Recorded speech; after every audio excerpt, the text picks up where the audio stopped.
Hello YouTube and welcome to my channel again. Today I'm going to talk about the blood policy. As you know, Jehovah's Witnesses don't take blood in the case of blood transfusions.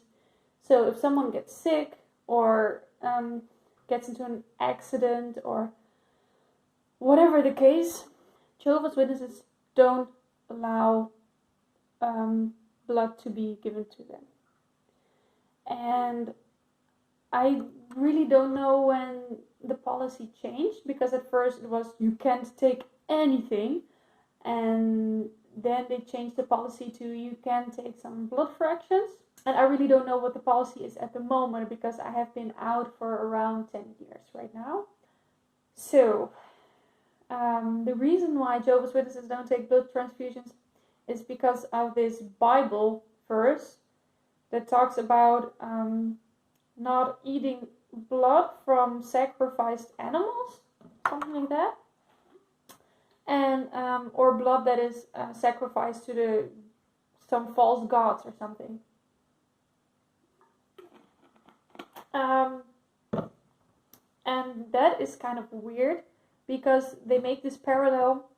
Well, you are not allowed to eat blood. Well, that's kind of okay. I mean, who would have any problems with that? Because there are some types of foods that contain blood or whatever. I've never really had any problems with that, because I was never really a meat eater.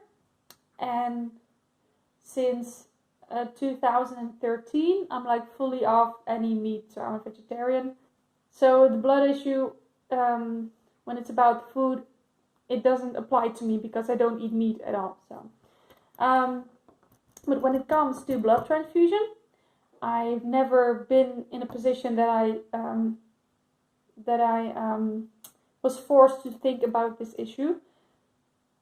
But once I had this no blood card, and I always thought, like, why aren't we allowed to save our lives? I mean, in the days of the Bible, when this verse was written, things like blood transfusion didn't even exist. Like, technology and science weren't that evolved. So how could someone write anything down about blood transfusion? I mean, it's the same as if they would take a verse from the Bible and would apply it now to using technology or using computers. Like, I mean, computers didn't exist back then. So when you read it in context, which is the thing that Jehovah's Witnesses rarely do, you get to know that it's about eating blood, and that an animal that has been slaughtered, has been killed for meat, it has to be drained from their blood. But if it was to save one's life, I mean, like, that is super important, right? For example, if you have parents with a child that is that has a disease, or that had an accident, and the child needs blood to save their life, the parents would just let that kid die. And that is not normal. That's not a natural parental response, right? People have died for this policy, and people have been disfellowshipped because they took blood and didn't repent. I mean, like, what is there to repent of? I don't know. I mean, like, I'm sorry, I saved my child's life. What? That's not even possible, right? And so I was always like, if it's needed, then it's needed, right? And at the moment, I'm like, okay, if there are alternatives, I would like to pick that option. There's always a small chance that something is not right, or your body will not accept it, or whatever. So yes, I would like to have an alternative. But if there isn't any, or there's not enough time to implement the alternative, then I would like to have, then it's needed to have blood, because a person wants to live, right? And survival is just a force in each living being, just to survive, right? I really believe that the Bible was written by people like 2,000 years ago, for people 2,000 years ago, not for people who would live 5,000 years in the future or something. I mean, the Bible writers couldn't have known what life would be right now. So it was for the people who lived in their time, so in their generation.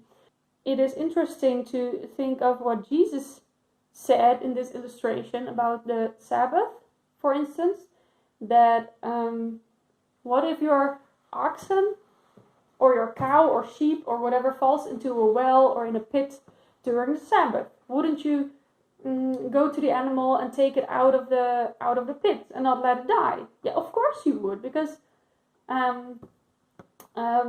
livestock in those days were people's livelihood, right? You wouldn't let an animal die, or else you wouldn't have food or money or an animal to plow the field. This actually means that we shouldn't follow the letter of the law when there's when the situation requires of you that you do something else, something different, something morally correct. In any normal situation, you wouldn't take blood because it's not needed, it's not necessary. Why would you do that? And even you wouldn't eat blood if it's not necessary. But for instance, if you're climbing a mountain and you get stuck in a snowstorm, and we've heard the stories, right, that people ate each other and maybe drank blood just to stay hydrated. I mean, no person in their right mind would do that in a normal situation, but extreme situations require extreme solutions, right? Being in a car accident or having a rare disease is actually a special situation, not a regular situation where a person can find him or herself in. So that actually was always very weird to me.